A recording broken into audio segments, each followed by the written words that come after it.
പതിറ്റാണ്ടുകൾക്ക് മുൻപാണ്. അന്ന് ഇന്ത്യൻ പ്രധാനമന്ത്രിയായിരുന്ന ജവഹർലാൽ നെഹ്റു ഒരു സൈനിക ക്യാമ്പ് സന്ദർശിക്കുന്ന വേളയിൽ ക്യാമ്പിന്റെ ഭാഗമായ മിലിറ്ററി ആശുപത്രിയിൽ ചികിത്സയിൽ കഴിയുന്ന പട്ടാളക്കാരെ കൂടി കാണാനും അവരെ അഭിവാദ്യം ചെയ്യാനും തീരുമാനിച്ചു. പ്രധാനമന്ത്രിയോട് ആരും സംസാരിക്കരുതെന്ന നിർദ്ദേശം സൈനികർക്കുണ്ടായിരുന്നു. ചികിത്സയിലുള്ള ഓരോ സൈനികരെയും സന്ദർശിച്ച് മുന്നോട്ടു പോയിക്കൊണ്ടിരിക്കുകയായിരുന്നു നെഹ്റു. അതിനിടയിൽ ആശുപത്രിയിലെ ഒരു കട്ടിലിൽ നിന്ന് ഒരു യുവ സൈനികൻ പതിയെ തന്റെ ശബ്ദമുയർത്തി.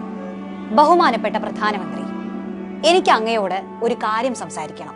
ഒപ്പം നിന്നവർ തടുക്കാൻ ശ്രമിച്ചെങ്കിലും നെഹ്റുവിന്റെ അനുമതിയോടെ ആ യുവാവ് തന്റെ വിഷമം പങ്കുവച്ചു. അസുഖബാധിതനായ എന്റെ കാലുകൾ മുറിച്ചു മാറ്റാൻ സൈനിക മേധാവികൾ ഏകപക്ഷീയമായി തീരുമാനിച്ചിരിക്കുകയാണ്. ഈ തീരുമാനത്തിന് എന്റെയോ എന്റെ കുടുംബത്തിന്റെയോ അനുമതിയില്ല. ഈ ശസ്ത്രക്രിയയിൽ നിന്ന് എന്നെ ഒഴിവാക്കി തരണം. അതുമൂലമുണ്ടാകുന്ന ഏത് അപകടത്തിനും ഞാൻ മാത്രമായിരിക്കും ഉത്തരവാദി. ഏറെ ധൈര്യത്തോടെയും ആത്മാഭിമാനത്തോടെയും സംസാരിച്ച ആ ചെറുപ്പക്കാരനെ സാഗൂതം നോക്കിക്കൊണ്ട് ജവഹർലാൽ നെഹ്റു കടന്നുപോയി. അക്കാലത്ത് സൈനികരുടെ ചികിത്സയുമായി ബന്ധപ്പെട്ട കാര്യങ്ങൾ സൈനിക മേധാവികൾ തന്നെ തീരുമാനിക്കുന്ന വ്യവസ്ഥയായിരുന്നു നിലനിന്നത്. തിരിച്ചെത്തിയ ശേഷം നെഹ്റു ഒരു ഉത്തരവ് പുറപ്പെടുവിപ്പിച്ചു.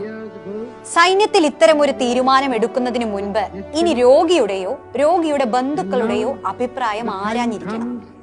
അങ്ങനെ നെഹ്റു വഴി രക്ഷപ്പെട്ട് കിട്ടിയ കാലുകളുമായി ആ യുവാവ് സൈനിക സേവനം അവസാനിപ്പിച്ച് നാട്ടിലേക്ക് മടങ്ങി. നാട്ടിൽ ചികിത്സ തുടർന്നു. അത്ഭുതകരമെന്നോണം കാല് മുറിച്ചു മാറ്റാതെ തന്നെ പതിയെ അയാളുടെ അസുഖം ഭേദമായി. ഒരിക്കൽ മുറിച്ചു മാറ്റാൻ ആവശ്യപ്പെട്ട കാലുകളുമായി അഭൂതപൂർവമായ ചുവടുകളോടെ അയാൾ ഒരു യുഗം തന്നെ നടന്നു തീർത്തു. മലയാള നാടക സിനിമാ രംഗത്ത് ആർക്കും മായ്ക്കാനാവാത്ത കാൽപ്പാടുകളാണ് അയാൾ പിന്നീട് സമ്മാനിച്ചത്.